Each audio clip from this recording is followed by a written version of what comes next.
Scattered. Zommunist Invasion, Book 3, by Camille Picott. Narrated by Al Kessel. Part 1. Mission to Rossi.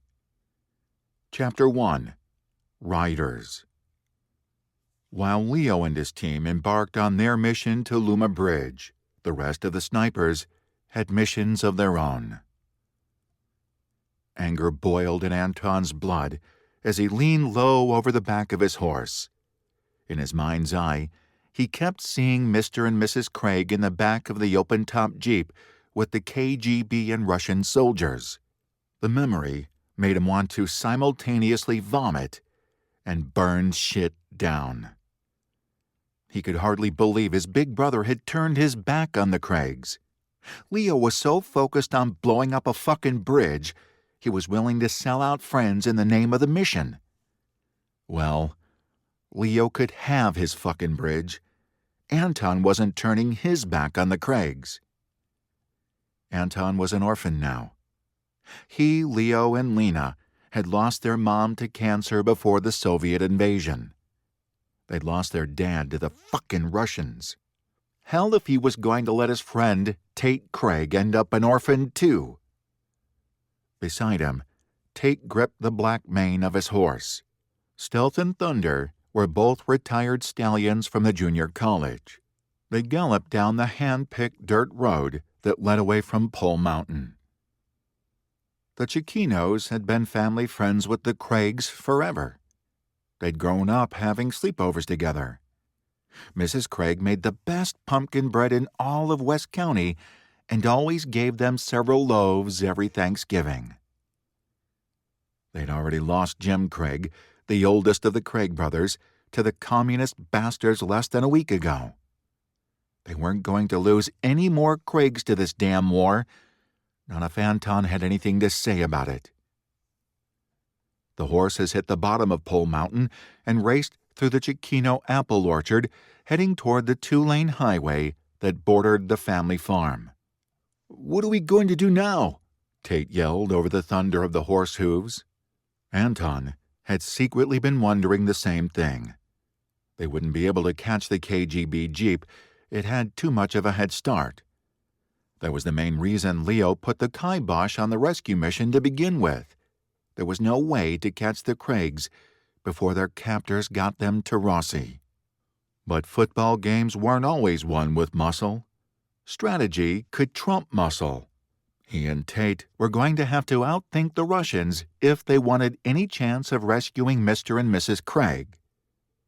Anton hadn't been an ace at football strategy, but he wasn't terrible. He sure as shit was smarter than Russian assholes, that much he knew for sure. "We find a Russian patrol and ambush them," Anton said. "We steal their uniforms and use them to sneak into Rossi and find your parents." That shit worked all the time in the movies. "Good idea." Tate's grip on Stealth's mane was white-knuckled. His expression was a stony mask of determination. "We're bound to come across a patrol between here and Rossi." Tate had changed since losing his brother to the Russians. The fun-loving guy who blew vodka fireballs after football games was gone. He was hard in ways Anton could hardly comprehend. The horse's gate opened up along the highway. These animals were bred to run. This was probably the best time they'd had since retiring to the junior college. The countryside blurred by on either side of them. The apple orchards all sagged with fruit, much of it rotting on the ground. The ripe scent of the overripe fruit filled his nose. It was a normal smell that may have transported Anton back to the happy days of his childhood, if not for the underlying scent of death. When the Russians invaded, they'd brought the Nezhit virus with them. They'd infected hundreds of people all over West County, then sent them home to turn into zombies and spread the virus. Most of the zombies from the first wave of the attack had died. There were a fair number of people who lived out here in the countryside. They galloped by more bodies than Anton cared to count. Some had died on the side of the road, Others had died around their homes, their bodies rotting in front yards or near their cars. It was some fucked up shit. "There!" Tate raised a hand. Less than a mile ahead of them was a freeway on-ramp. A tangle of cars dotted the top of the overpass. "We need higher ground. We can't see anything from down here." He was right. Anton wasn't fond of exposing themselves on the overpass, but they couldn't see shit down here. They let the horses trot to the on-ramp, pausing when they reached it. They sat for a minute, listening. Other than the whine of insects and the soft whisper of the wind, there was no sound. They rode onto the overpass. The freeway was a fucking mess. Dead bodies rotted on the road and inside cars. Anton shaded his eyes, scanning the road in both directions. It wasn't impossible to navigate a car through this mess, but the congestion lasted for miles. "Do you hear that?" Tate's attention snapped west. Anton strained his ears. After a beat, he heard the sound that nabbed Tate's attention. "Car," Anton said. If they were within earshot, it meant they weren't too far away. "Do you think it's my mom and dad?" Tate's voice took on a desperate edge. "I don't think so, man." The disappointment in his friend's eyes gutted him. "There's no way we could have gotten out in front of them. They had too much of a lead on us." Tate didn't respond. Instead, he jumped off his horse and climbed on top of a minivan. He shaded his eyes, looking west. "Do you see anything?" Anton asked. "Yeah, a U-Haul van. It's coming our way, but it's moving slow." "A U-Haul?" That was weird. "Yeah. Wish we had the binoculars. I bet it's Soviets driving it." "What makes you say that?" Tate shot a frown in his direction. "Who else would be driving a U-Haul out here? I bet they're taking supplies from Bastopol to Rossi. Remember that big cache Dal and Lena saw at the elementary school?" "Yeah, that's right." Anton recalled his sister telling them about the big supply of food the Soviets stockpiled at Bastopol Elementary. "I bet those assholes are taking our stuff to Soviet troops in Rossi." Tate jumped back to the ground. "Let's ambush the assholes and steal their uniforms." "We can cut them off at George's," Anton said. "Remember that big patch of eucalyptus trees by the fruit stand?" "Good idea, bro. That's a perfect spot for an ambush." "We can take them out with headshots from the trees." Anton nodded eagerly. "Shoot them right through the windshield of the U-Haul. That way there won't be a lot of blood on the uniforms." "Come on." Tate kicked the black stallion into a gallop, sending the animal leaping through the carnage. The horse nickered in protest when Tate tried to lead him over a clump of dead bodies.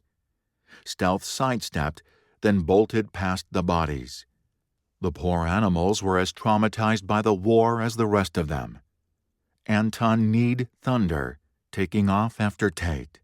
Their horses raced down the freeway and took the next off-ramp.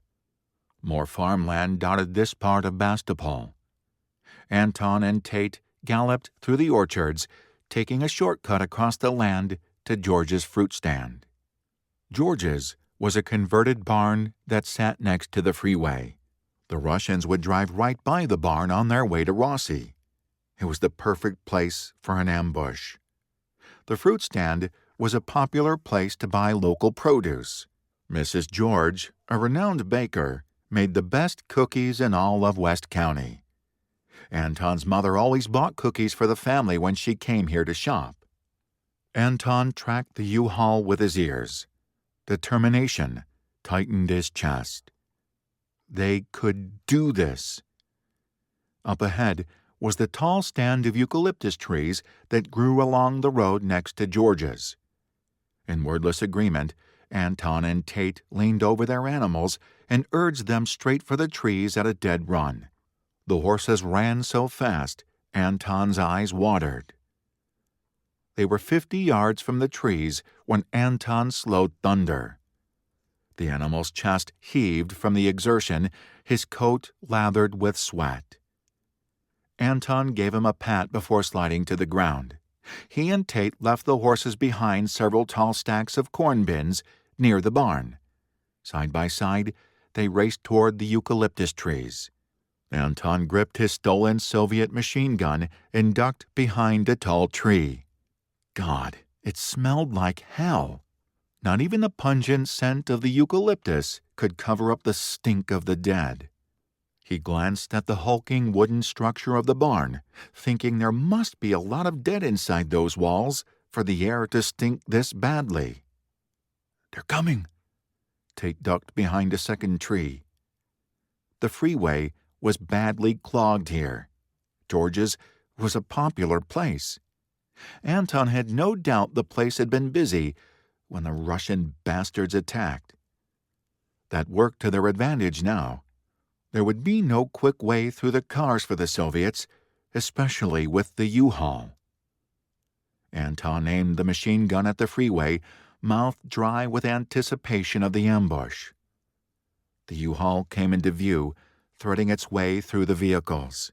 Anton's focus narrowed. He sighted down the barrel of the gun, tracking the vehicle. Sure enough, he saw Soviets sitting in the front seat of the U-Haul. "You get the driver," Anton said. "I'll get the guy in the passenger seat." "Come to Papa, Soviet scum," Tate murmured. The U-Haul came within range just as a scream went up from the horses. Anton's shot went wide, hitting the driver's side mirror instead of the Soviet. Tate was rock steady. 2 shots punched through the front windshield. The U-Haul careened sideways and crashed head-on into an abandoned Datsun. Another shrill of panic went up from the horses. Anton swore, ducking behind the tree trunk to see what was going on behind him. Stealth, the black horse, bolted out from behind the corn bins. On his heels were 2 zombies. Not regular zombies, which were bad enough, but mutant zombies. Mutant zombies, with their distended, enlarged muscles and black-veined skin, were easy to recognize. There was no sign of thunder, but Anton heard the animal screaming. "Fucking shit! We have mutants!" Chapter 2. Damn Good. "You take out the mutants," Tate yelled back. "I'll take care of the last Russian." Bullets ripped through the air. Anton pressed his back against the eucalyptus and took aim at the mutants. It took a lot of shots to kill a mutant zombie. The only surefire way to bring them down fast was with a headshot. "Stay away from my sister's horse," Anton snarled. He fired at the first of the mutants, who was dangerously close to taking down the black stallion. It was a woman with a left calf muscle that had swelled to nearly 3 times its normal size. One arm had grown longer, hanging almost to her knee. Her gait was uneven but freakishly fast. Anton took her down with 2 bullets to the head. Stealth screamed in terror and kept running. The second mutant spared a single glance for Anton. Red eyes, feral and calculating, locked on him. In a single stride, the mutant changed gears. He forgot all about the fleeing horse and raced straight toward Anton. This mutant had been nothing more than a kid when he'd been killed. Based on the acne speckling his face, Anton guessed him to be 12 or 13. His chest and arms were swollen with increased muscle mass. He dropped forward onto his hands as he ran, moving like an animal. Anton exhaled and fired. The mutant kid dropped in a spray of blood. Anton didn't wait to see him hit the ground, spinning back around to focus on the U-Haul. The second Russian was dead, laying in a puddle of his own blood outside the open passenger side door. Damn it, so much for having a clean uniform. But the battle wasn't over. The roll-up door of the U-Haul had been thrown open. Boxes of supplies spilled out onto the asphalt.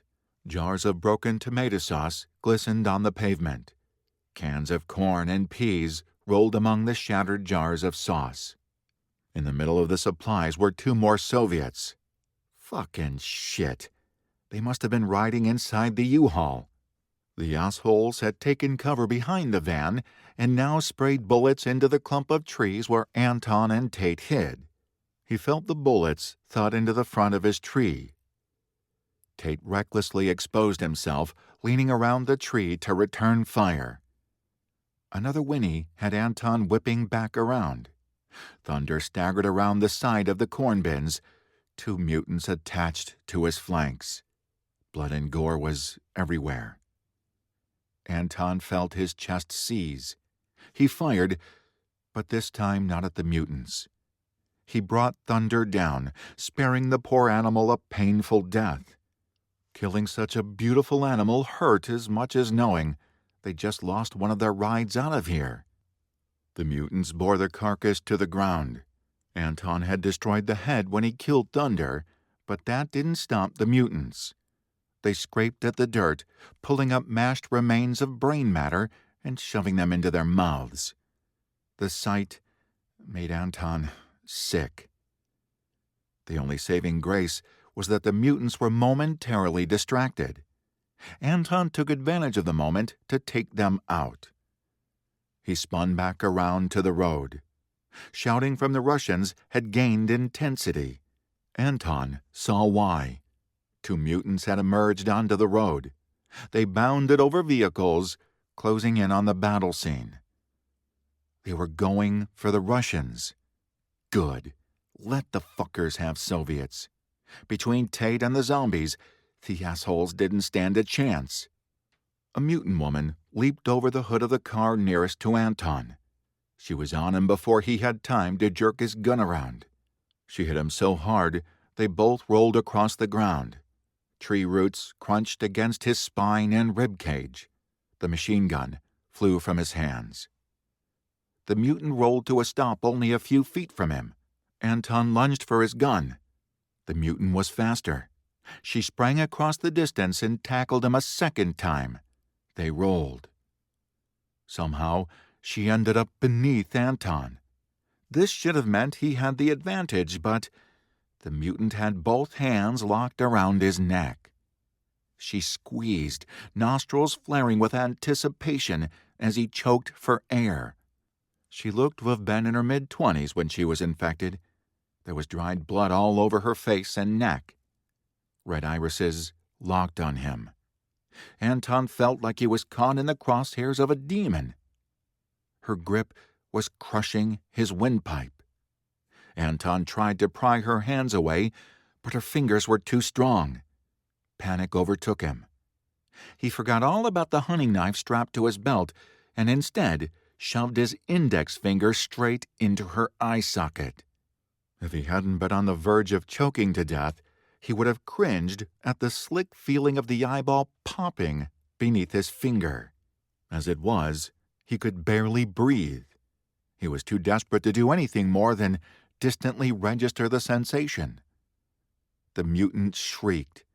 She released his throat and tossed him aside. Air flooded back into his lungs as he smacked painfully into the ground. All he wanted to do was lie there and savor the feeling of oxygen pouring into his throat. But the mutant was still alive. Even worse, she was alive and pissed. Anton just managed to roll to the side when she lunged for him again. Her face was a mess, blackish blood oozing from the ruined socket. His gun was too far away.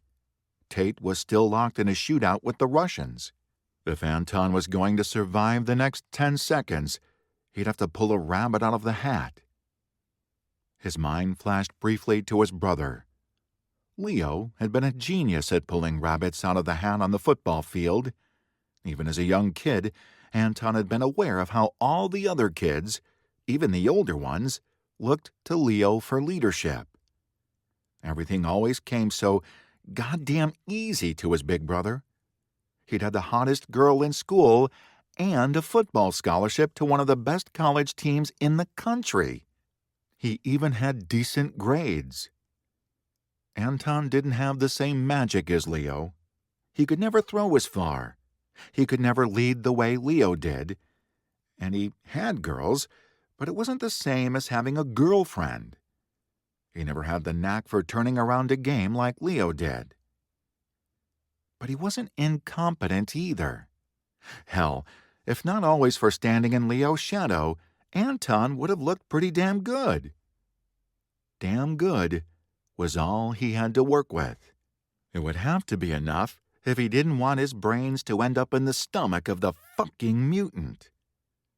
His world narrowed to a root-ridden strip of earth covered with pungent eucalyptus leaves that separated him from the monster. It was just him and the crazed mutant zombie who was hell-bent on eating his brains. This time, he remembered his knife. He snatched it free of his sheath just as she grappled him. She locked both hands around his head, attempting to force him to the ground where she could crack open his head. She screamed into his face, rotted breath scorching his nostrils. Anton screamed right back. He brought up the knife and slammed it straight into her temples. The mutant didn't release him. Her hands tightened reflexively on his skull, even as her remaining eyeball rolled back in her head. With a defiant hiss, her knees buckled as she died. Anton shoved hard with both hands. The mutant's hands tore free, scraping out a few chunks of his scalp. Anton kicked her away. He paused only long enough to retrieve his knife, looking up to assess the situation. Just as he did, a new mutant attacked Tate. The monster bolted out from between the bumpers of two cars, sprinting straight toward his friend. The mutant's neck and shoulders were enlarged. He would have looked like a caricature of a professional wrestler if he wasn't so damn scary. "Tate, look out!" Anton raced for his fallen machine gun. He wasn't fast enough. The mutant tackled Tate to the ground and pinned him. Anton snatched up his machine gun just as the mutant raised a large rock in his hand. Anton flashed back to the moment in Hillsburg when Jim, Tate's older brother, had been killed by a mutant.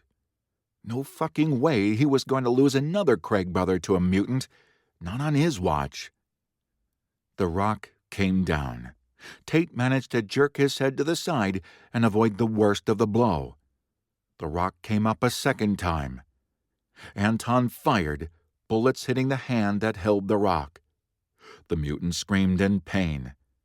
The distraction was enough for Tate to dislodge him.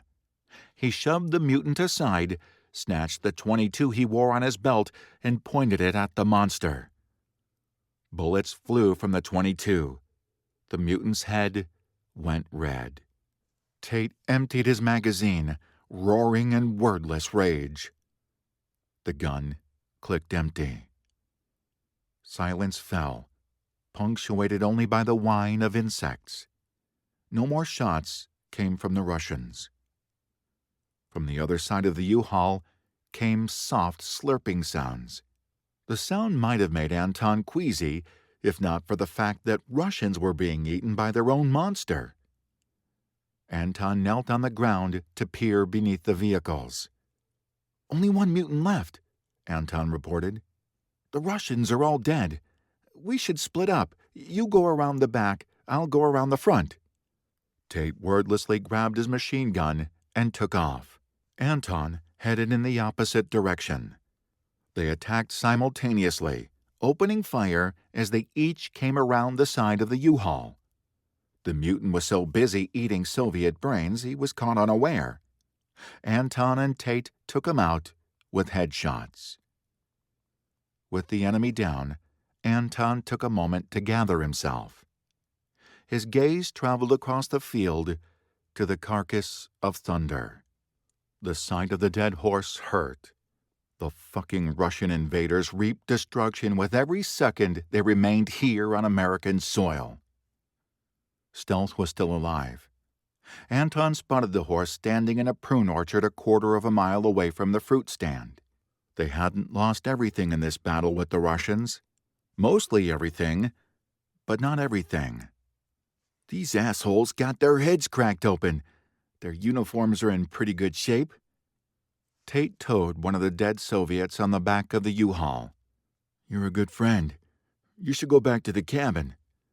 Anton shook his head. You need someone to watch your back. I'm probably going to die in Rossi, Tate said flatly. They're probably taking Mom and Dad to be interrogated by the KGB.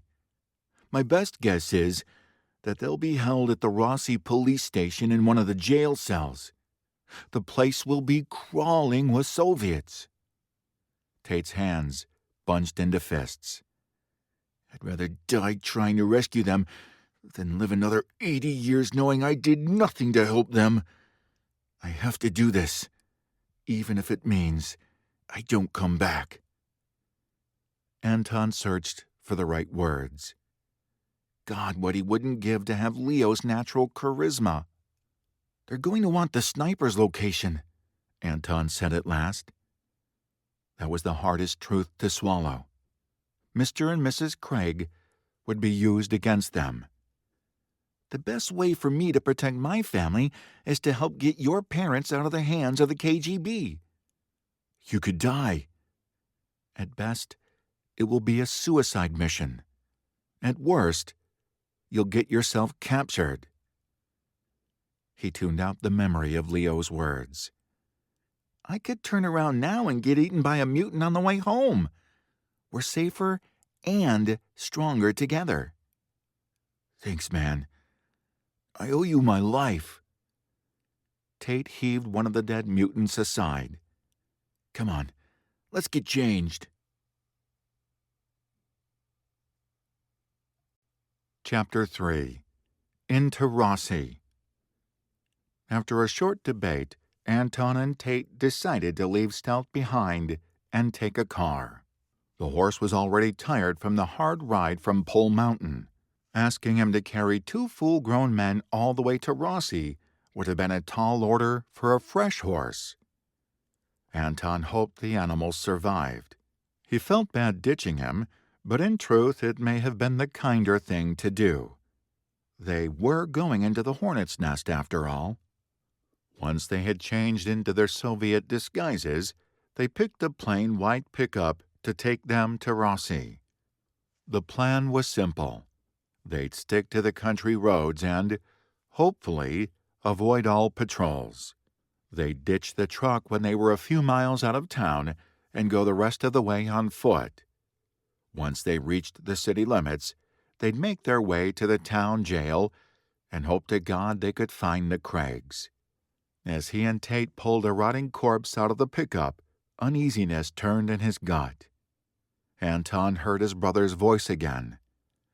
At best, it will be a suicide mission. At worst, you'll get yourself captured. It was all well and good to say they were going to rescue the Craigs from the Russians, but what exactly would that entail? Did the 2 of them really stand a chance? He shoved aside the worry, determined to stick by Tate to the end. That's what friends did. That's how he had been raised. He wouldn't turn his back on a friend, like Leo had. Anton drove. Tate sat in the passenger seat with the window down, the barrel of his machine gun resting on the edge as he kept a constant surveillance of their surroundings. They passed a few mutants on their way to Rossi. Most of them were far away and didn't present an issue. Any time one came onto the road and charged the truck, Tate gunned him down. A few miles from Rossi, Anton reluctantly pulled the truck over on the side of the road. I'd feel better if our escape vehicle were closer to the city limits. We can steal another car from town after we have my parents. I wish we had some known as bombs. Anton and Tate had been forced to sneak away from the cabin. There hadn't been an opportunity to snatch bombs. Tate set his jaw. Bombs would just draw attention. Way to see the glass half full, dude. Tate said nothing. He jumped out of the truck, slung his machine gun over one shoulder, and marched down the road in the direction of town. Anton joined him. It took them an hour to reach the Rossi city limits. By that time, the sun was setting. "Perfect timing," Tate grunted. "We can sneak into the city when it's dark." "Are you hungry? I'm starving." There was another thing they hadn't brought with them when they fled the cabin: food. "Let's find a house. We can't break your parents out of a KGB prison cell on an empty stomach." He'd meant it as a joke, sort of, but from the look on Tate's face, he hadn't found the comment funny. Anton checked a sigh. He could be a dick sometimes, even when he didn't mean to. "Come on, I see a house over there." Tate pointed past an apple orchard to where several houses clustered in a line on the edge of the road. They approached the first of the dwellings and went around back. A few knocks on a rear window were met with silence. They decided to chance it and broke inside. Anton almost gagged as they stepped into the home. He wasn't sure he'd ever get used to the smell of dead zombie. If the smell bothered Tate, he didn't let it show. He swept through the house with his machine gun, checking all the rooms and closets to make sure they were alone. Anton went into the kitchen in search of food. He caught a glimpse of himself in a long mirror that hung on the wall near the dining room table. Pausing before it, his eyes roved up and down the Soviet uniform he now wore. The Soviet star, sickle, and hammer were bright red on the breast of the fatigues. Dried blood flecked the collar parts of the shirt, nearly invisible if you didn't know where to look. Overall, the uniform was a good fit. He might be able to pass as a Russian asshole. At least, until he opened his mouth and English came out. The wrongness of it all stole through him. He wanted to tear it off his body and burn it. "This is for the Craigs," he reminded himself. "Family of 5, Tate reported, coming into the kitchen. "All dead. Nezhit virus killed them." "Fucking Russians."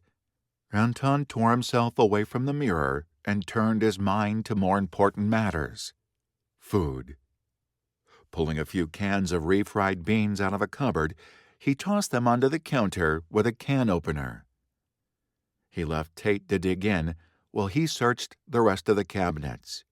He paused as he opened the cupboard over the refrigerator and found 3 bottles of liquor staring back at him. Anton studied the roll of golden and clear liquid, his mind working. "Forget it, man," Tate said. "No way are we taking any shots before going into Rossi."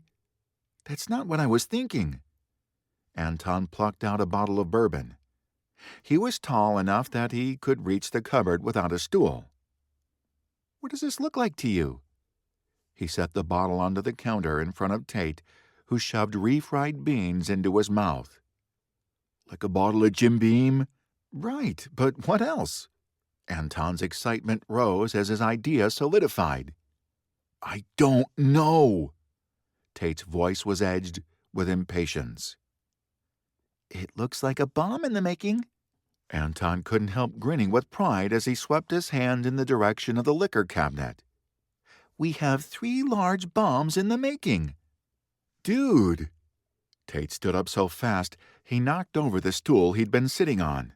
"Good idea." "I know, right?"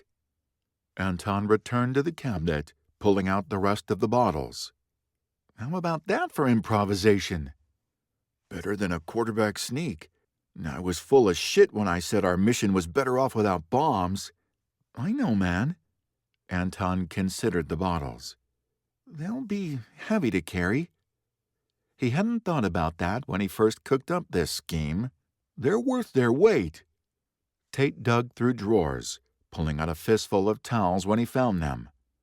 "We'll wrap them in towels, then use the towels for the fuses when we get into Rossi."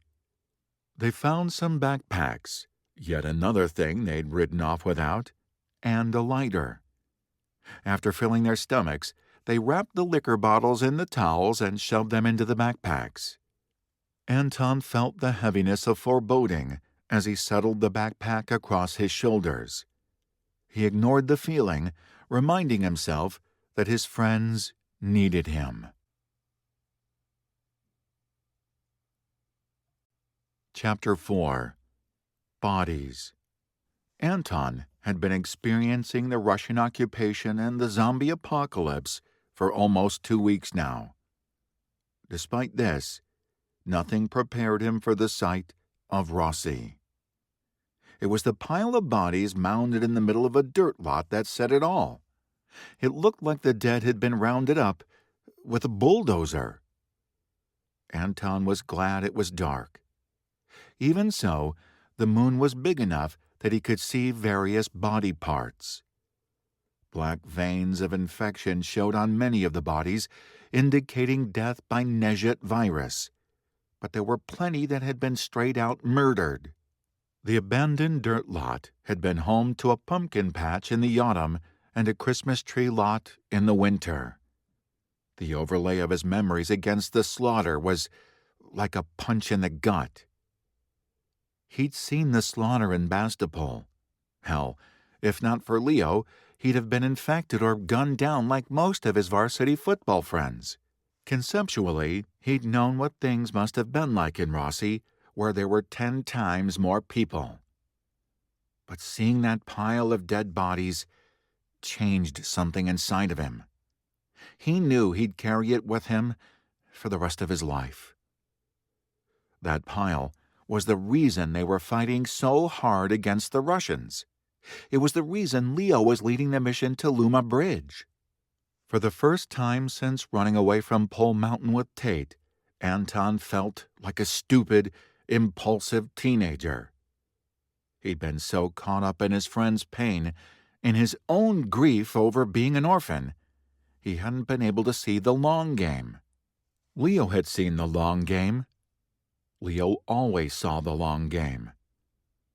What the hell are we doing here? Anton thought. We should be with Leo. We should be fighting to stop this war and save our country. His mouth was dry. Shame welled up in his throat. He shoved it down. There was no going back in time. He and Tate had made their play. All they could do was run it out.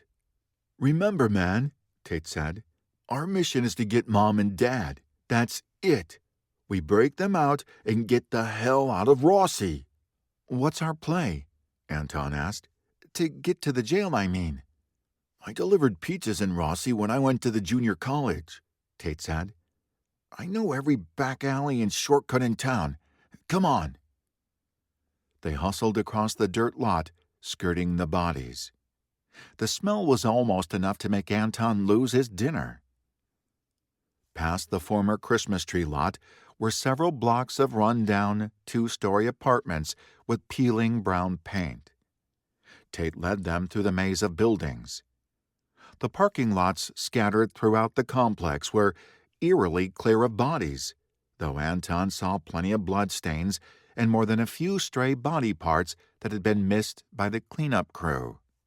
There was an arm that had rolled beneath the back bumper of a car. A little further on, Anton spotted a half-eaten leg sticking out from a bush. Lena and Dal had told the story of their narrow escape from Rossi. Seeing the remains of the carnage drove home the fact they'd been damn lucky to get out of here alive. He hoped he, Tate, and the Craigs would be able to say the same thing. He wished he could shake the doubt gnawing at him from the inside. Go home, a small voice whispered. Get the hell out of here.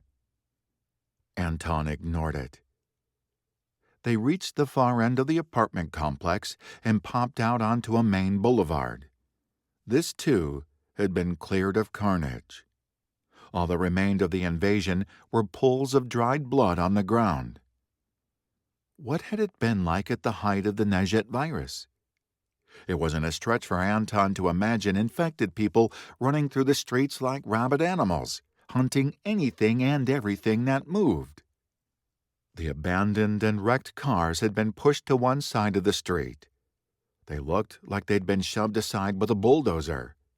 Long scrapes and dents marred the sides of the cars, evidence of the equipment that had been used to move them. "The fuckers are getting Rossi ready for the arrival of the second offensive and their families," Tate said. "They think they're just gonna waltz in here and take over our home. Leo will make sure he blows them to smithereens when they get to Luma Bridge. Fuckers will never know what hit them. Come on." Tate peered left and right before stepping into the open. Just because they had on Russian uniforms didn't mean they could risk being seen. The uniforms would keep them out of trouble if they were spotted from a distance, but they'd be made in seconds if they came face to face with a patrol.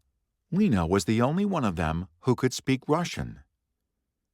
They moved at a brisk walk toward a line of storefronts. This was the seedier part of Rossi, where drug dealers and gang members had hung out. All the shops had black iron bars over the windows, but not even that had been enough to stop the Russians. Glass had been shot out of just about every window. Most of the doors hung from their hinges. The Soviets had been nothing if not thorough. "Look over there," Tate nudged him. Anton followed his gaze. At the end of the shop row was a dead mutant. The distended muscles of his arms and shoulders made him unmistakable. "I hope we don't run into any more of those bastards," Anton murmured. They'd barely survived the last encounter. Tate pursed his lips. "We stick to the shadows and stay quiet. If we see any mutants, we go the other way."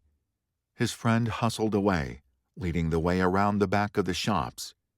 Anton followed, the liquor bottle bouncing against his tailbone with each step. He reasoned this served as a good recon mission. They would have lots of intel for Leo when they got back to the cabin. Maybe their next sniper mission would be a strike on Rossi. Thinking this made Anton feel slightly better about running away from the cabin. If they could deliver a blow with their homemade alcohol bombs, gather valuable intel on the invaders, and rescue the Craigs, no one could berate them when they returned home. He imagined Leo slapping him on the shoulder and congratulating him for a job well done. Hell, maybe he'd join Leo in leading the snipers. A team captain always needed a second in command, right? It took them nearly 2 hours to thread their way through the city. The Russians had been busy. Other than a few stray dead here and there, the streets were clear of bodies. They saw a few mutants roaming the street, all of which they avoided. They also had to dodge a few patrol cars and foot patrols. Finally, they reached the downtown area near the college. This was the same area where Dal had worked his nighttime janitorial job at the radio station. It was where Lena had come for the anti-nuke rallies. It was where his father had been killed.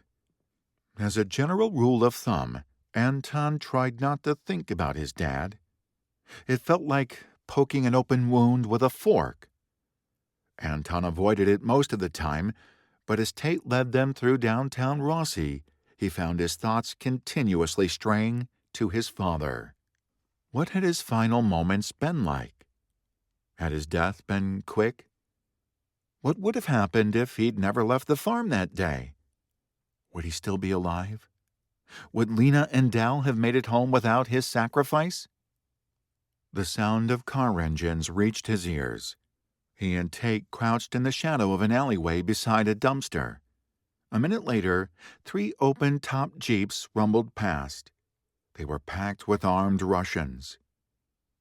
This was perhaps the first time they had seen vehicles clumped together. What did that mean? "We're close to their home base," Tate murmured after the jeeps had passed. "Maybe that's why there's so many of them together," Anton replied. They waited, crouched beside the dumpster. Anton followed the sound of the vehicles with his ears. They were so clear he could tell when they stopped and switched off their engines. He even heard the distant voices of the soldiers. They weren't far away, and based on the sound of things, they were near the jail. "We were right." Tate's face was set. "They have a base near the jail." "Come on, we have to keep moving." As Anton rose, voices reached his ears. 2 soldiers appeared in the mouth of the alley. There was no place to hide. Anton had just enough time to drive a sneaker into Tate's stomach as the soldiers raised their voices, calling in his direction. Chapter 5. Trap Run. Fear made it difficult to breathe. Anton wished for the 100th time that he'd spent time with their mother's Russian language tapes. Who would have thought his sister was onto something with her weird obsession? It didn't seem weird at all now, though a mere 2 weeks ago he'd made fun of her for it. Not knowing what else to do, Anton unzipped his fly.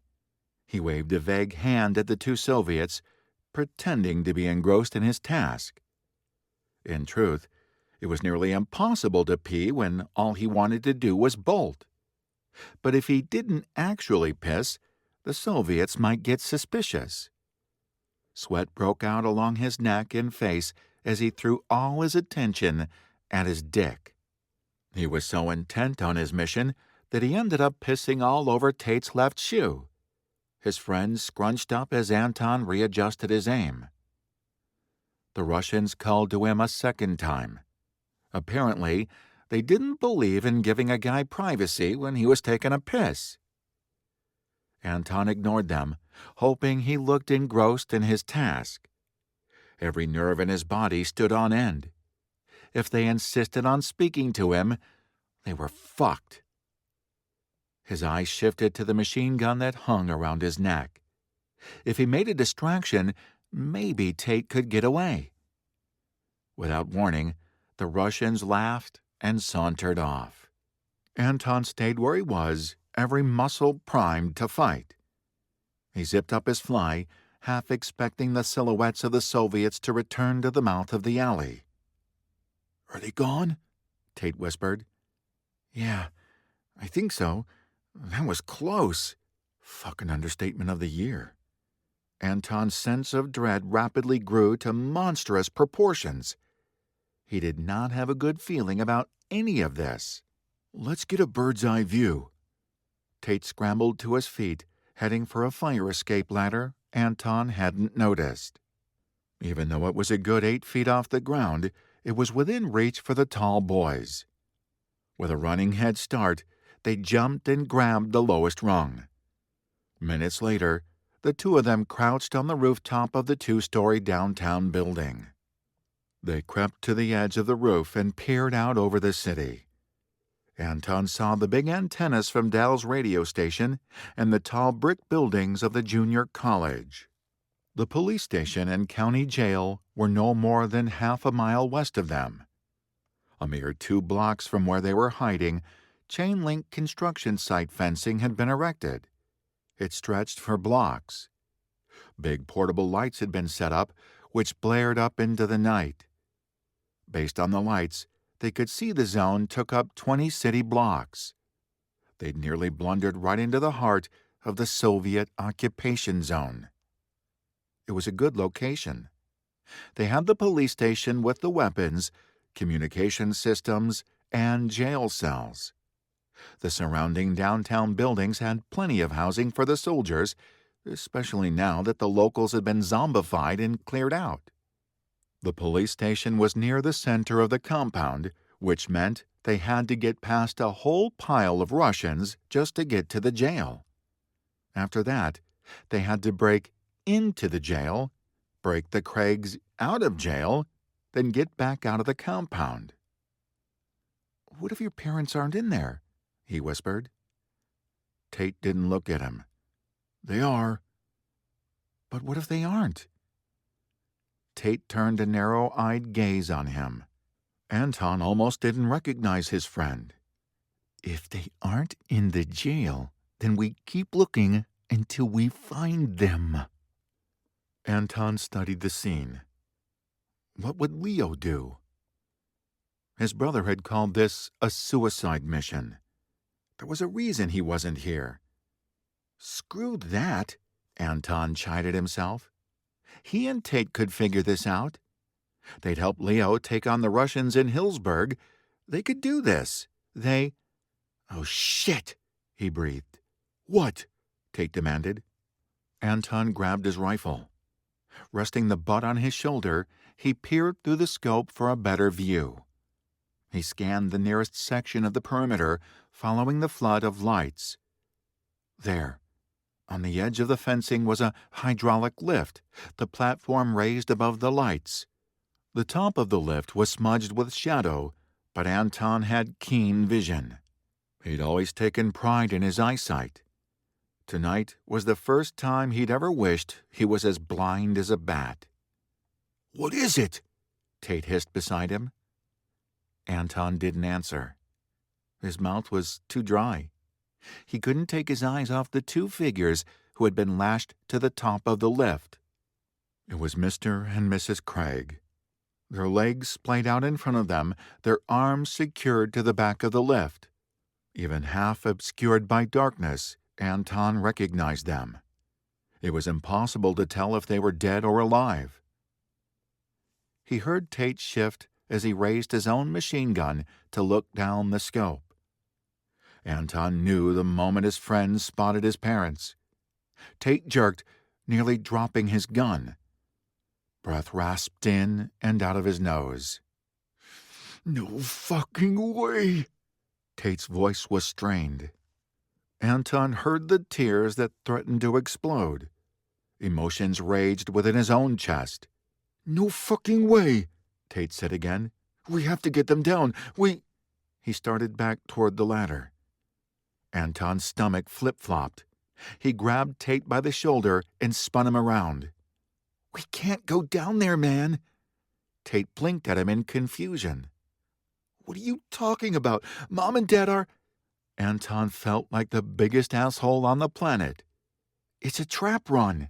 "The fuck, man? This isn't a football game," Tate said, referring to Anton's use of the phrase trap run. "Those are my parents down there." "Tate, we can't go down there." Was this how Leo felt when they watched the KGB drive off with the Craigs? When he'd faced Tate and told him they could do nothing for them? For the first time, Anton had an inkling of what it must have been like for Leo. Maybe his brother wasn't such an asshole after all. "Are you saying we should leave them?" Tate's incredulous expression morphed into one of rage. "It's a trap, man," Anton said. If Tate wasn't such a wreck, he would see that. Anton was no genius, not by a long shot, but even he could see it was a trap. Why else would they put them up there? It's a trap to catch the snipers. They probably have their own snipers in the buildings nearby. As soon as the words were out of his mouth, he dropped into a crouch and peered around. Were they being watched right now? What the fuck had they been thinking? Surely if they were in the crosshairs of a Soviet sniper, they'd already be dead. Dread filled Anton's stomach as he scanned the nearby buildings. As though to prove a point, Tate remained standing. "You're being paranoid. They don't even know we're here. Get down," Anton hissed. Tate glared at him, but dropped into a crouch. "The KGB suspected your parents had a connection to the snipers," Anton said. "Your parents are bait. For us." It was the only explanation. Why else would Mr. and Mrs. Craig be on display for all to see on the edge of the Soviet compound? They should be locked up in a KGB prison cell. "We have the uniforms," Tate tugged on his Soviet fatigues for emphasis. Even in the darkness, the star, sickle, and hammer were bright. "The whole point of getting these was so we could infiltrate." "The whole point in getting them was for camouflage," Anton argued. "They aren't going to save us if we walk straight into their trap. We'll be made in seconds if anyone tries to speak to us." "You're saying we should just leave my parents up there to be eaten by crows?" Tate stabbed a finger in the direction of the lift. "I'm saying—" Anton's throat went dry, as emotion threatened to overcome him. "I'm saying we're going to end up dead or in a KGB cell if we go down there." The look Tate gave him was like nothing Anton had ever seen. He'd been by Tate's side when Jim had been killed in battle against the Soviets. This was different. There was no grief, only rage. Tate's eyes burned with fevered fury. He looked ready to dismantle the Russian occupation zone with his bare hands. "Fine, we'll just turn our backs and abandon my parents." Tate stormed over to the ladder and disappeared over the side.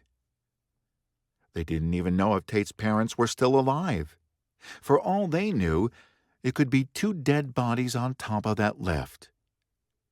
Anton kept his mouth shut.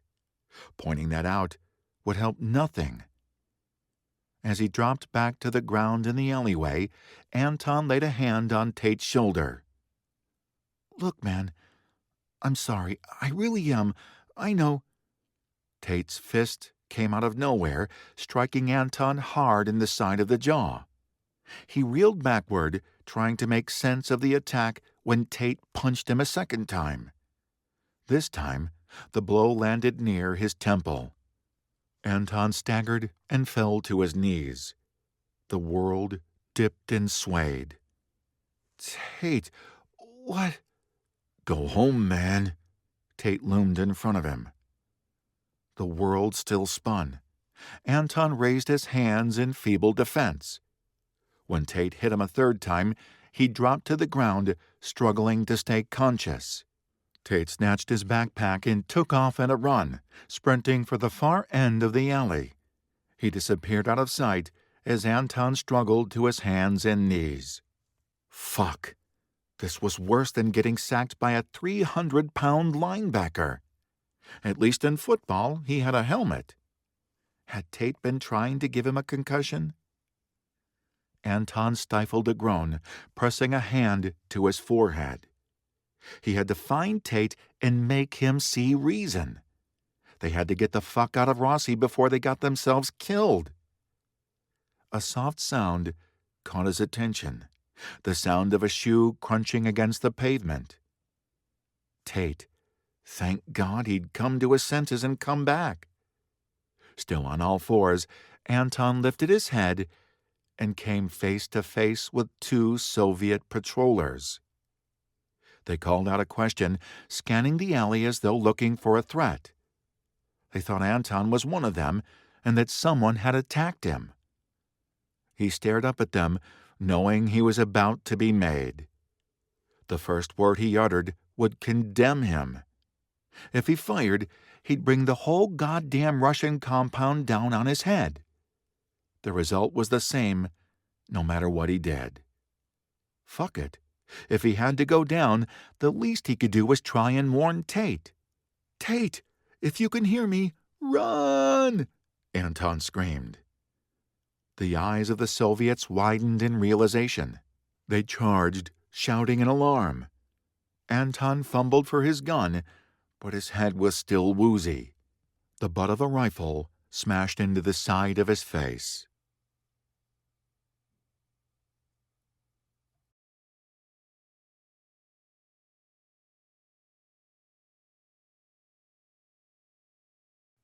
Chapter 6. Bars. Anton woke to a throbbing head and a queasy stomach. Disoriented, he raised his chin and looked around. Where was he? Where was Tate? The world slid in and out of focus. He squinted and blinked, waiting for his vision to solidify. The first thing that leapt into view was a beige cinder block wall. He continued to blink, trying to make sense of it. He couldn't move. Something confined his wrists and ankles. He was tied to a chair, he realized. He'd been stripped to the waist. Cold fluorescent light flickered intermittently above him. Memory crashed back in. Downtown Rossi, the Craigs, Tate. Someone groaned. Anton turned toward the sound. Tied to a chair beside him was Tate, also stripped to the waist. Dried blood stuck to the side of his friend's face. The beige cinder block wall before him took on new meaning. His head swiveled as he took in their surroundings. They were in a prison cell. The only way in or out was through a steel door with bars set into the upper half. The cell had a single cot and a stainless steel toilet. The room smelled like piss and fear. There was dried blood on one wall. More dried blood was on the floor. "Anton," Tate's voice came out raspy. He gagged, his stomach heaving from the blow he'd taken to the head. "Where are we?" "Jail cell." Anton gave his bonds an experimental yank. They didn't budge. The ropes were so tight his right arm tingled with numbness. The ropes on his ankles were just as tight. That's when Anton realized his boots were gone. His feet were cold against the cement floor. "I fucked up." Tate gave him an anguished look. "You were right. It was a trap. I thought I could set a fire and create a distraction, but they were waiting. As soon as I lit the fuses on the first bottle of bourbon, they were on me." His voice dripped with shame. How did they find you?" "They found him down in the alley like a kicked dog. There was no way to sugarcoat it. I was still on the ground in the alleyway when they found me. I'm sorry, man. I'm so fucking sorry." Anton didn't know what to say. He didn't blame Tate. It had been his decision to come to Rossi. They'd both been idiots. "You okay, man?" The question seemed asinine in light of their situation, but Anton asked it anyway. "I'm okay. Do you hate me?" "Nah, man. I don't hate you." Tate dry-heaved one last time before at last raising his head. Anton exchanged a look with his old friend. Unspoken words hung between them. They were well and truly fucked. They were prisoners of the KGB. No one was coming for them. No one even knew they were there. "Don't think like that," Anton admonished himself. They just had to wait for their opening. It had to come, right? "Do you know how long we've been here?" Tate asked. "Don't know." With no windows into the cell, it was impossible to know if it was day or night. "We have to get out of here and rescue Mom and Dad." Tate's words were hollow. He sounded as scared as Anton felt. Scanning the room, Anton looked for anything that might be usable as a weapon. He then realized how stupid that was. Even if there was a pile of grenades in front of them, what the hell could they do tied to chairs?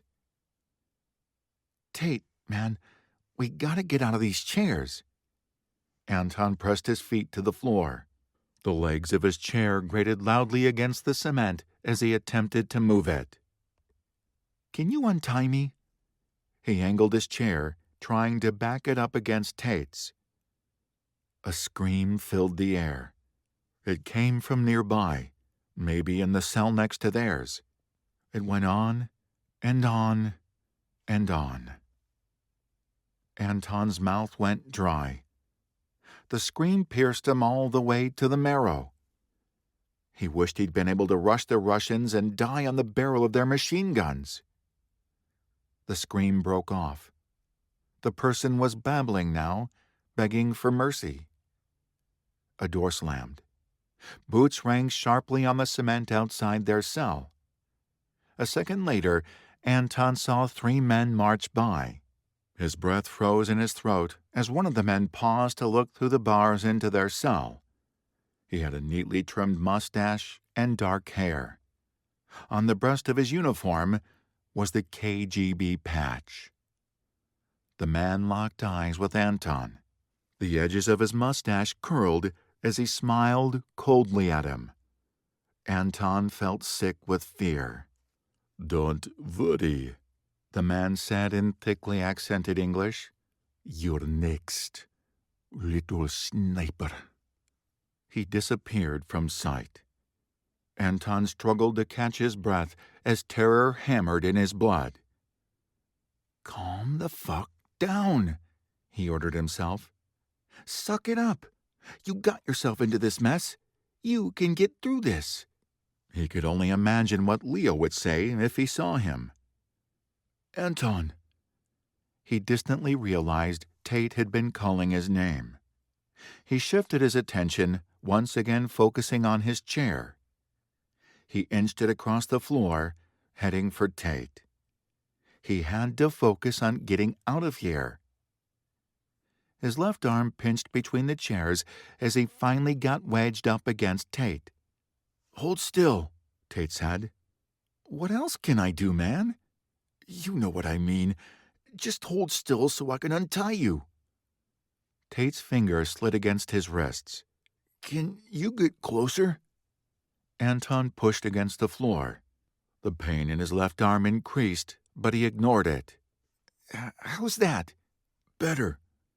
Anton sat quietly while Tate fumbled with his ropes. He sat for so long, the pinching in his arm spread numbness all the way down to his fingers and up his shoulders. "You almost done, man?" Tate swore in response. Anton took that as a no. "Should I try you?" he asked. Tate grunted. "Fuckers made tight knots. Let me try you." Tate's hands fell away. Anton gritted his teeth as he felt for the ropes binding Tate to the chair. 30 seconds into the endeavor, he began to fervently wish he could go back in time and be a Boy Scout. A key rattled in the steel door. Anton's head jerked up. Adrenaline shot through his body as the KGB agent and one other Soviet entered the tiny cell. The sight of the two men made him start to sweat. He put on his best look of insolence, the one he had perfected for Leo over the years. It was the look he donned any time he felt like a cheap knockoff to his perfect older brother. At a nod from the KGB agent, the soldier pulled their chairs around, forcing Tate and Anton to face forward. The KGB asshole lit a cigarette and took a long drag. The end glowed bright orange. "So," the KGB exhaled, blowing a lungful of smoke into Anton's face. "Is it you we have to thank for the attacks on our troops, little snipers?" Anton gave him a flat stare, though inside he quailed with fear. Sweat drenched his armpits, crotch, and back. Tate was equally stoic beside him. "So, you don't deny it." A tiny smile curled one side of the agent's mouth. "You are both snipers." Shit. They had walked right into that trap. He attempted to backpedal.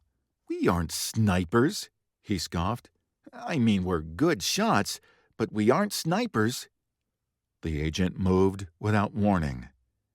Anton screamed as he ground the burning cigarette butt into his chest.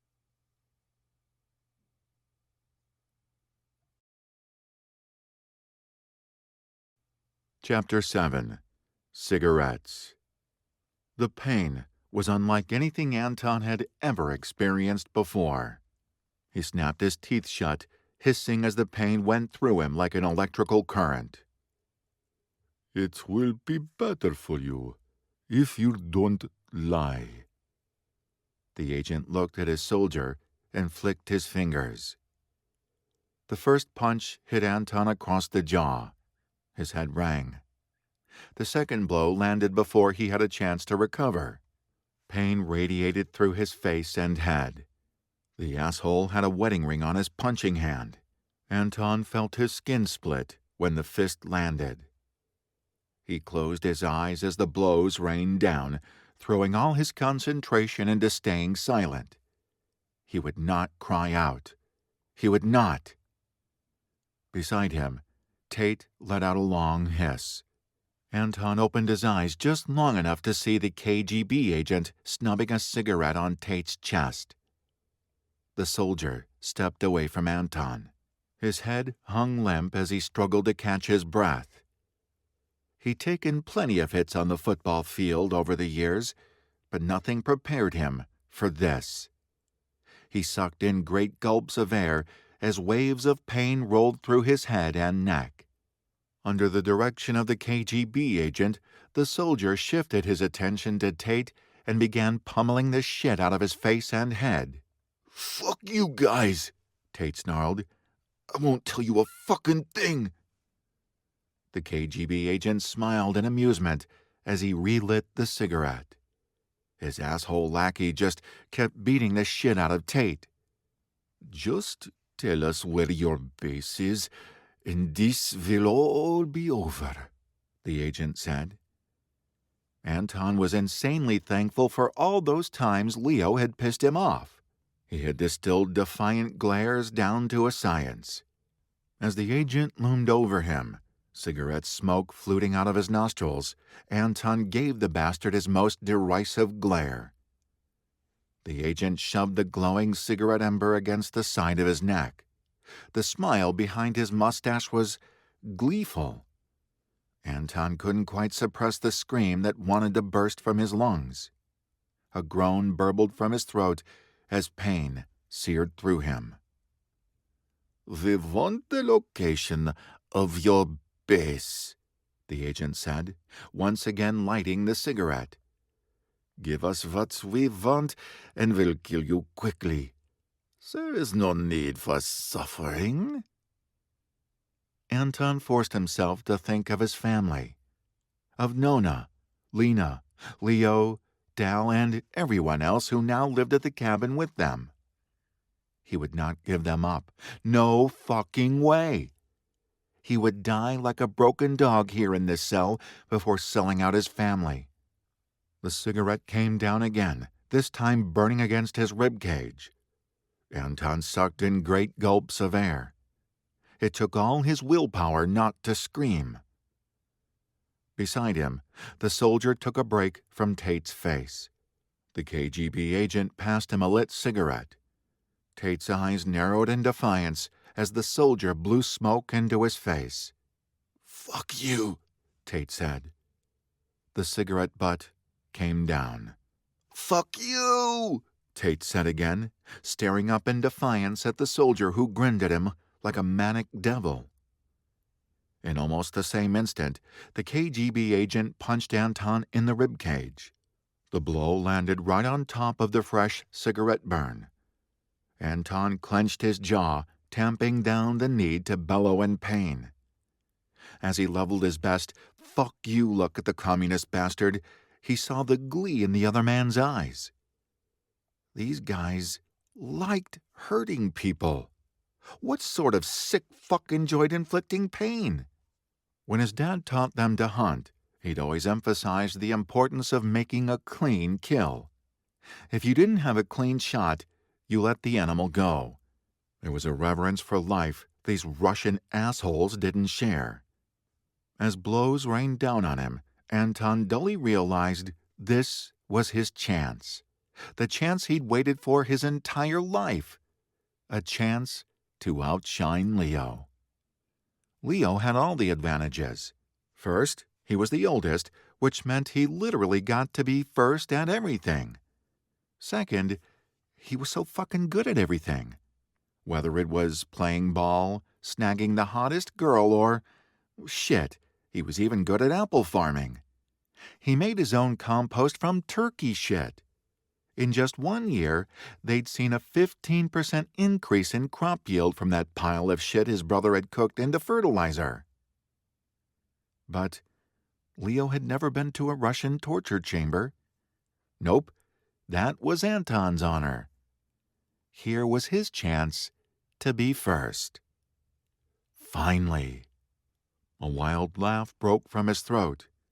It was a manic realization of just how fucked up his worldview had been all these years, always secretly competing with Leo. It wasn't Leo's fault he was so fucking good at anything. It's not like he ever held it over Anton's head or rubbed his nose in it. Anton loved his brother. He loved him with everything he had. And he would not betray him. No fucking way. You think this is funny? The KGB agent snubbed out another cigarette on Anton's neck. I think this is funny. He chuckled as he relit the cigarette.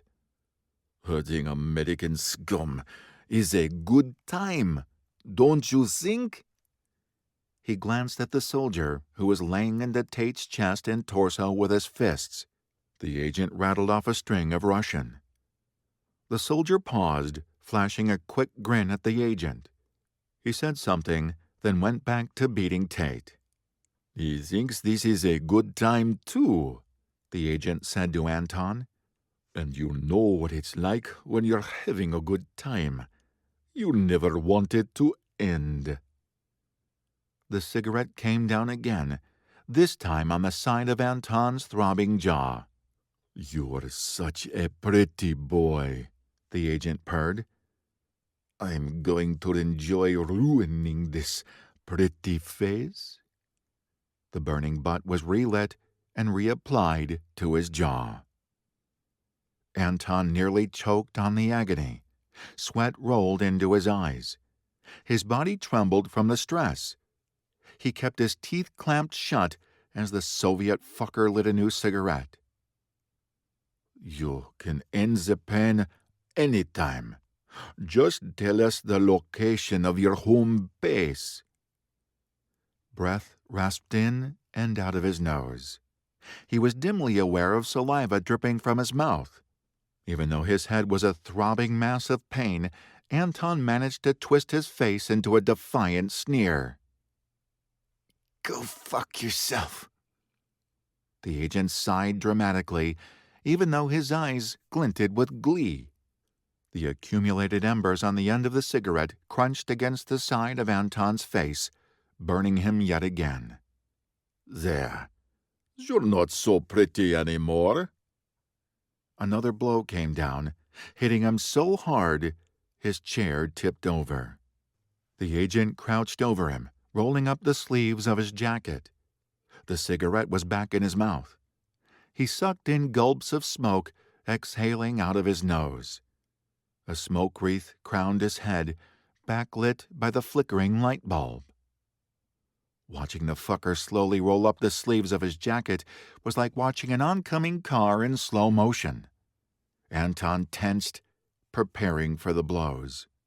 He held on to the images of his family members, drawing strength from them. He would not betray them. He might die like a beaten animal, but he would never betray them. Nona, Leo, Dal, Lena. Agony rained down on him. More fists, more burning cigarette embers. Even boots were thrown into the mix, kicking Anton over and over in the chest, stomach, and ribs. He released himself to the pain, giving himself over to the tide of it. Out of the depths of fear and anguish came a long-lost voice. It was the voice of Coach Brown, his dead football coach. At the end of the day, no matter the game, your biggest opponent is yourself. That's what Coach Brown said to them at practice nearly every day. He was right. Anton was gonna win this, no matter what. Even if that meant dying.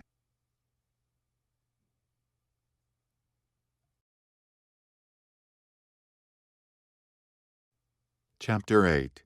Darkness. Anton wasn't sure how long the torture went on. It felt like years. When the Russian assholes finally left, they switched off the light. The cell would have been entirely black if not for the faint light drifting in from the hallway outside the cell. The taste of blood in his mouth had become a permanent fixture. He thought he might be missing a tooth, but couldn't be sure. His tongue was too swollen and numb from the beating. How many times had he been burned? He'd lost count after 12. He was lying on his side, hands and feet still bound to the chair. His body throbbed and ached everywhere. Until today, he'd never known how much a body could endure. Neither he nor Tate had cracked, not even a little. They'd suffered their torture in defiance, but they hadn't cracked. They were fucking warriors. Dead warriors, most likely, but warriors all the same. The concrete floor was cold against his skin. He was pretty sure his head was in the dried urine he'd smelled when he first woke up in this pit. The weight of the chair rested on his right wrist. The pain might have bothered him if there hadn't been parts of his body that hurt 10 times more. "Anton?" Tate's voice was raspy in the dark. "Yeah? I have to piss." For some reason, this struck him as ridiculously funny. "Me too. We should just piss ourselves." Why not? Cigarette butts and fists were way worse than a pissed pants. Hell, his head was already in dried piss. "Let's piss at the same time," Tate said. "Okay." Anton readied his bladder. On the count of 3. 1, 2, 3. Anton closed his eyes in relief as the piss ran out of him. He didn't even care that it soaked his pants and pulled in the crotch of his boxers. This was the best feeling he'd had all day. "Fuck, man," he let out a contented sigh. "That felt good." "Yeah, man." "Anton?" "Yeah?" "You're a tough motherfucker. It's an honor to be in this shithole with you." "You too, man." "Do you think we're gonna get out of here alive?" Tate's question floated in the darkness. Anton could taste the need in it. Finally, he said, "Eventually. It will probably be in a body bag, though. If Russians even used body bags." "Yeah." Tate's voice was faint. "That's what I figured. Think we could figure out a way to get them to speed things up?"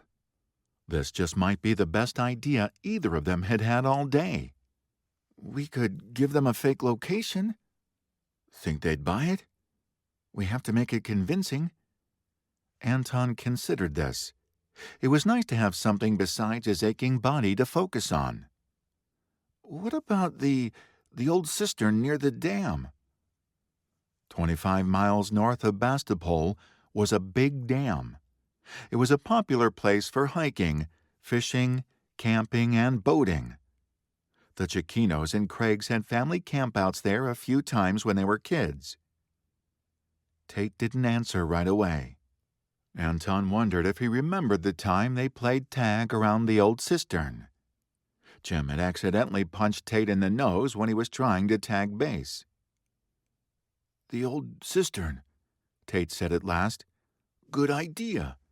Then maybe they'll shoot us and get it over with." They lapsed into silence. Anton closed his eyes and dozed fitfully. It was a welcome respite from the agony in his body. It was the pain in his wrist that woke him up. The sight of the chair, weighed down by his body, made it feel like his entire hand was going to be sawed off. He had to move. With a soft groan, he heaved his aching body. After a few attempts, he managed to roll, which just meant he was on his knees, his forehead resting against the concrete. "What are you doing, man?" Tate asked. "Just getting comfortable, dude." Tate chuckled at this, his voice raspy. "Good luck with that." Anton attempted to shift his weight from his knees to his feet. His bound ankles made it difficult. After several attempts, he let his head sag back to the ground. At least his wrist didn't feel like it was being gnawed off by a coyote. That counted for something. His mind drifted to Leo. Where was his big brother now? He didn't even know what day it was. It felt like they'd been in this hellhole for an eternity. How long had it been? Was it day or night? There was no way to know. He decided Leo must be at Luma Bridge by now. He'd blow the thing up soon. Let the Soviet rat bastards chew on that. Anton almost hoped he was still alive when they received the news that their bridge and all their people had been blown to hell. Leo was probably making out with Cassie when no one was looking. It didn't take a genius to know he was totally into the chess nerd. Anton hadn't seen Leo so crazy about a girl since Jennifer. It didn't even seem weird that Cassie was Jennifer's sister. The two girls were nothing alike. "Do you remember that time we had a sleepover on Leo's 10th birthday?" Tate's question floated out of the darkness. "I remember you guys being punks and locking me out of my own bedroom." Tate chuckled. Anton smiled in spite of himself, recalling his 8-year-old self pounding on the bedroom door while the older boys laughed their asses off inside. The memory was soft at the edges. It was a good one. Jim had still been alive. Anton's biggest worry in the world had been figuring out how to get on the other side of that bedroom door and making sure the older boys included him in everything. "It was Dal who finally let you in," Tate said. "He was always nicer than the rest of us." "Remember when we tried to make Lena wet the bed?" That had been later in the evening, when Leo and the older boys had grown tired of taunting him. They'd hatched a plan to try to make Lena wet the bed. There had been a rumor circulating around the upper grades about sticking a sleeping person's fingertips into a bowl of warm water while they slept. Supposedly, this would make a person pee while they slept. "God, how could I forget?" Tate said. "Leo got a face full of wet water. Nona was furious at us for waking up everyone in the house. Mom made us do Lena's chores for an entire week." Even that was a happy memory. "Wasn't that her week to turn the compost beds?" "Yep, it was her week to scrub toilets, too." Funny how being tortured made the little shit seem rosy. Anton clung to the feeling, drawing comfort from it in the cold darkness. He missed his family more than anything. Dredging up that old memory made him feel closer to them, most especially his parents. He never really talked about how much he missed them, his mother especially. He'd been close to both parents, but even more so to his mom. She got him in ways his father never did. "Don't compare yourself to Leo, sweetie," she used to say when no one else was around. "You're each special in your own way." "But everyone expects me to be like him," Anton complained. God, she must have gotten sick of him saying that every day. "That just means you get to surprise them." Even after all these years, Anton remembered what it felt like when she ruffled his dark blonde hair. He still hadn't figured out how to surprise people. Maybe one day he would. If he lived long enough. "So, what's the plan?" Tate asked. "What do you mean?" "Who gets to tell the fuckers our base is at the damn cistern?" Anton swallowed, feeling the pebbled concrete press into the flesh of his forehead. A few tears leaked out of his eyes. He blinked them away. God damn it, he didn't want to die. He was barely 18. He wanted to live. He should have a whole lifetime in front of him. Was he batshit crazy to want to live, even if it meant rotting away in this hellhole? "I'll do it." His throat was thick when he spoke the words. "But we have to make them believe we're broken." Tate didn't respond. They both knew what that meant. There was more torture in store for them. The Russians had to believe they were truly broken. Anton shuddered at the thought. He wasn't sure how much more he could take. He may truly break when the KGB agent returned. Anton had no doubt he would return. His knees began to ache from this awkward position on the floor. He decided to make another attempt at righting himself. "Surprise them, Anton." A desperate laugh bubbled up from his throat.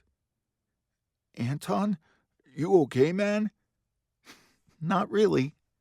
I thought I heard my mom talking to me." He tensed his muscles, shifting his toes to grip the floor. After counting to 3 in his head, he threw his weight up and back. It took 2 tries, but he finally got the chair upright. A weak laugh of triumph passed his lips. Maybe he did have a surprise or two left in him, even if it was only figuring out how to right himself in a Russian torture chamber. "Anton?" Tate still lay on the floor, tied to his chair. "Yeah? I'm glad I'm not alone in this shithole. I'm sorry I got you into this mess, but I'm glad I'm not alone." Anton tried to come up with a response. He didn't know what to say. There was no denying their recklessness. They'd handed themselves to the Russians on a platter. He was pretty sure that wasn't the sort of surprise his mom had been referring to. "Mom," he whispered, "if I ever escape this pit, I promise to do things differently." He would stop chasing his brother's golden shadow. He would start living as himself, whatever that meant. "Anton?" "Yeah?" "I don't want to die. I don't want to be tortured to death, but I don't want to die either." Anton closed his eyes as Tate's words washed over him. "I don't want to die either, man." But that's exactly what would happen. When they revealed the cistern location, the KGB agent would murder them. Or at least that's what he said he'd do. Anton wasn't sure if he wanted him to follow through with that threat or not, but he couldn't see any other way out of their situation. "I wish I knew if Mom and Dad were alive," Tate whispered. "I'm sorry, man. I'm sorry we couldn't rescue them. When I saw them on that lift, I couldn't tell if they were still alive. I lost it, man. I get it, man." Anton couldn't stand the anguish in Tate's voice. "I get it." A scream filled the prison block. It came from a nearby cell. Someone was shrieking. A woman. The sound made Anton's blood run cold. He stopped breathing as long as the cry echoed through the cell block. He'd never heard Mrs. Craig scream before, but a deep part of him recognized her voice in that horrible cry. Did Tate recognize it too? Mrs. Craig was here in this hellhole. So was Mr. Craig. They'd been taken down from the lift and brought here to be tortured, just like Anton and Tate. The knowledge was almost too much to bear. It was almost enough to make him wish he was dead. Anton said nothing to his friend, hanging his head in silence.